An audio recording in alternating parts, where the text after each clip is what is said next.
नमस्कार दोस्तों, स्वागत है आप सभी का। आइए आज जानते हैं होली कब से मनाई जा रही है और होली की दिव्य कथा। 39 लाख वर्ष पहले से मनाई जा रही होली इन 5 कथाओं से मिलता है साक्ष्य। होलिका दहन कथा पर्व त्योहार हमारी धर्म संस्कृति का अक्षुण्ण हिस्सा है। होली का पर्व एक तिथि विशेष है तो त्योहार किसी विशेष तिथि में मनाया जाने वाला उत्सव। हिंदू पंचांग के अनुसार होली फाल्गुन मास की पूर्णिमा को मनाया जाने वाला रंगोत्सव है। इस तरह यह पर्व भी है और त्योहार भी। क्या आप सोच सकते हैं कि यह त्योहार सतयुग से निरंतर मनाया जाता रहा है, करीब 39 लाख वर्ष पहले से?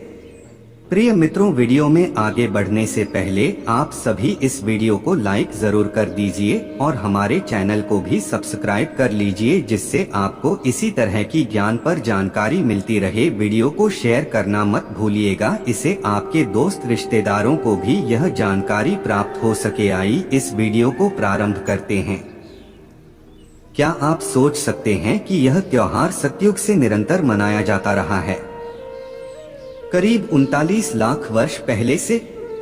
जी हाँ, धर्माचार्य तो यही कहते हैं। आज देश भर में ज्यादातर जगह होलिका दहन किया जाएगा, लेकिन होली कब से मनाई जा रही है, यह सवाल तो आपके मन जरूर आया होगा। क्या आप यह जानते हैं? यह जानना वाकई दिलचस्प है कि होली आज से 39 लाख वर्ष पहले यानी रामकृष्ण के काल से भी पहले सतयुग से मनाई जा रही है। एक युग जिसके साथ प्राय सब कुछ खत्म हो जाता है।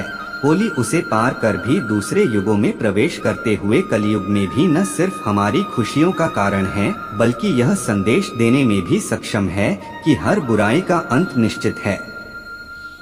सतयुग की है सबसे पुरानी और प्रचलित कथा। होली मनाने की शुरुआत कब और कैसे हुई, इस प्रश्न पर ज्योतिषाचार्य कहते हैं इस बारे में कई कथाएं प्रचलित हैं, किंतु सबसे पुरानी और प्रचलित कथा सतयुग है। ऐसे में कह सकते हैं कि होली सतयुग से मनाई जाती रही है। वह आगे कहते हैं 4 युग होते हैं, सतयुग, त्रेता, द्वापर और कलियुग।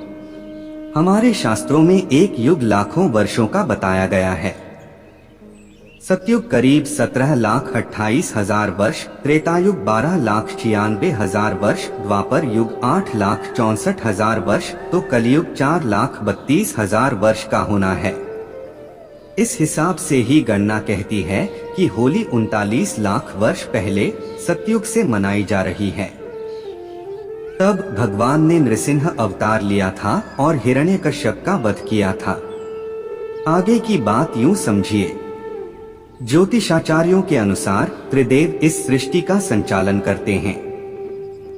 ब्रह्मा सृजक हैं, विष्णु पालनहार तो शिव संहारक। इसके साथ ही भगवान विष्णु संतुलन बनाए रखने के लिए भी समय समय पर अवतार लेते रहते हैं। गरुड़ पुराण में भगवान विष्णु के 10 अवतारों का जिक्र है। सतयुग में उन्होंने मत्स्य, हयग्रीव, कूर्म, वाराह और नृसिंह अवतार लिया, तो त्रेता में वामन, परशुराम और श्री राम का। द्वापर में वह श्री कृष्ण रूप में भक्तों के बीच आए।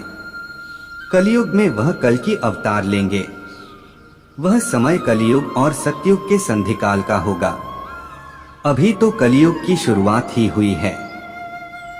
प्रभु अपने सभी अवतारों में दुष्टों का संहार करते हैं, तो अपनी लीलाओं से जीवन जीने का तरीका भी सिखाते हैं।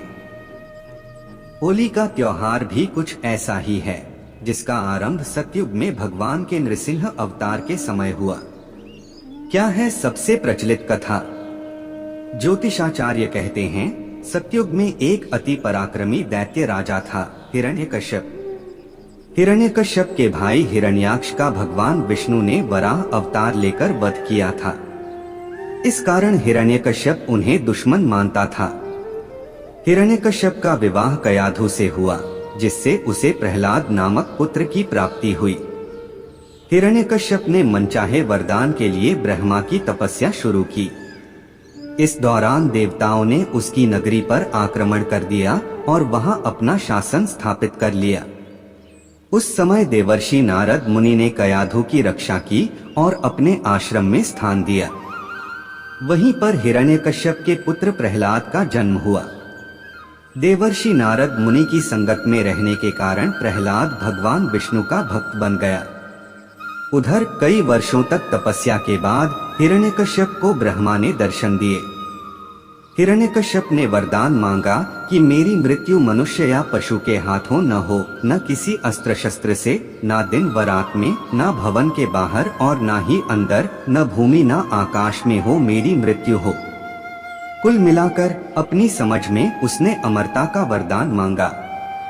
ब्रह्मा ने उसे यह वरदान दे दिया, किंतु इसके बाद वह निरंकुश हो गया। वह ऋषि मुनियों की हत्या करवाने लगा और स्वयं को भगवान घोषित कर दिया, किंतु स्वयं उसका पुत्र प्रहलाद विष्णु भक्ति में लीन रहता। यह बात हिरण्यकश्यप को पता चली तो वह गुस्से से फट पड़ा। बार बार समझाने के बाद भी प्रहलाद ने जिद नहीं छोड़ी तो उसने उसे मारने का फैसला कर लिया। अब शुरू होती है होलिका की कहानी। हिरण्यकश्यप की एक बहन थी होलिका। होलिका को भी भगवान ब्रह्मा से एक वरदान मिला था, यह कि उसे अग्नि नहीं जला सकती।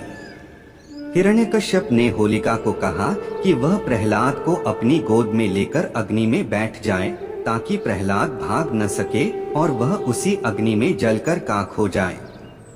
होलिका ने किया तो ऐसा ही, किंतु वह खुद भस्म हो गई और प्रहलाद बच गया। कहा जाता है कि होलिका के एक वस्त्र में न जलने की शक्तियां समाहित थीं, किंतु भगवान विष्णु की कृपा से चली तेज आंधी से वह वस्त्र होलिका से हटकर प्रहलाद के शरीर से लिपट गया था। होलिका के जलने और प्रहलाद के बच जाने पर नगरवासियों ने उत्सव मनाया, जिसे छोटी होली के रूप में भी जानते हैं। इसके बाद जब यह बात फैली तो विष्णु भक्तों ने अगले दिन और भी भव्य तरीके से उत्सव मनाया। होलिका से जुड़ा होने के कारण आगे इस उत्सव का नाम ही होली पड़ गया। उधर हिरण्यकश्यप ने प्रहलाद को मारने के लिए उसे एक खंभे में बांध दिया। वह प्रहलाद को मारने ही वाला था कि भगवान विष्णु खंभा फाड़कर नरसिंह अवतार में प्रकट हुए। उन्होंने हिरण्यकश्यप को उसके भवन की चौखट पर ले जाकर संध्या के समय अपने गोद में रखकर नाखूनों की सहायता से उसका वध कर दिया। इस तरह ब्रह्मा का वरदान भी नहीं टूटा और आतताई का अंत हो गया। भगवान को भक्त प्रहलाद को उसका उत्तराधिकारी बना दिया। भगवान शिव और कामदेव की कथा। सबसे प्रचलित कथा सतयुग में होलिका दहन की ही है, लेकिन बाद के युगों में भी यह उत्सव अलग अलग समय पर मनाया जाता रहा और इससे अन्य कथाएं भी जुड़ती गईं। होली की एक कहानी कामदेव की भी है। पार्वती शिव से विवाह करने के लिए उनकी तपस्या में लीन थीं, लेकिन खुद ध्यान मग्न शिव ने काफी समय तक ध्यान नहीं दिया। ऐसे में कामदेव से रहा न गया और उन्होंने भगवान शिव पर पुष्प बाण चला दिया। ध्यान भंग होने से शिव को इतना गुस्सा आया कि उन्होंने अपनी तीसरी आंख खोल दी और कामदेव भस्म हो गए। कामदेव के भस्म होने पर उनकी पत्नी रति रोने लगी और कामदेव को जीवित करने की गुहार लगाई। इसके अगले दिन क्रोध शांत होने पर शिव ने कामदेव को पुनर्जीवित कर किया। माना जाता है कि कामदेव के भस्म होने पर होलिका जलाई जाती है, तो उनके जीवित होने की खुशी में रंगों का त्योहार होली मनाई जाती है। महाभारत काल की कथा जानते हैं। महाभारत काल यानी द्वापर में युधिष्ठिर को प्रभु श्री कृष्ण ने एक कहानी सुनाई। एक बार श्री राम के पूर्वज रघु के शासन में एक असुर महिला थी। उसे कोई नहीं मार सकता था, क्योंकि उसे एक वरदान था। एक दिन गुरु वशिष्ठ ने बताया कि उसे मारा जा सकता है यदि बच्चे अपने हाथों में लकड़ी के छोटे टुकड़े लेकर शहर के बाहरी इलाके के पास चले जाएं और सूखी घास के साथ उनका ढेर लगाकर जला दें। फिर उसके चारों ओर परिक्रमा करें, नृत्य करें, ताली बजाएं, गाना गाएं और नगाड़े बजाएं। फिर ऐसा ही किया गया और वह असुर मारी गई। कहा जाता है कि इसके बाद से बुराई पर जीत के प्रतीक के रूप में होली मनाई जाती है। पूतना से क्या रिश्ता? होली सबसे अधिक प्रसिद्ध हुई द्वापर युग यानी श्री कृष्ण के युग में। पौराणिक कथा के अनुसार कंस को पता चला कि श्री कृष्ण गोकुल में हैं, लेकिन यह नहीं पता था कि कहाँ। इसके बाद उसने पूतना नामक राक्षसी को गोकुल में जन्म लेने वाले सभी बच्चों को मारने को कहा। पूतना वेश बदलकर स्तनपान के बहाने शिशुओं को विषपान करा देती थी, लेकिन कृष्ण ने दुग्धपान करते हुए ही पूतना के प्राण खींच लिए। पूतना के वध पर खुशियां मनाई गईं और यह एक कहानी भी होली से जुड़ गई। होली का क्या है महत्व? हिंदू धर्म के सभी त्योहार में खुशियां हैं, लेकिन इसके पीछे गंभीर संदेश भी है। जैसे दिवाली अधर्म पर धर्म के विजय का प्रतीक है, वैसे ही होली भी है। इस त्योहार का स्पष्ट संदेश है कि घमंड अच्छा नहीं होता, ईश्वर से बढ़कर कोई नहीं होता। जो भी विधि के विधान को नहीं मानता, उसे कोई बचा नहीं सकता। जैसे होलिका या हिरण्यकश्यप वरदान के बावजूद भी मारे गए। धन्यवाद। आप सभी का वीडियो को लाइक जरूर करिएगा दोस्तों, और हमारे चैनल को सब्सक्राइब कर लीजिएगा। मिलते हैं नई वीडियो में एक नई जानकारी के साथ। तब तक के लिए धन्यवाद।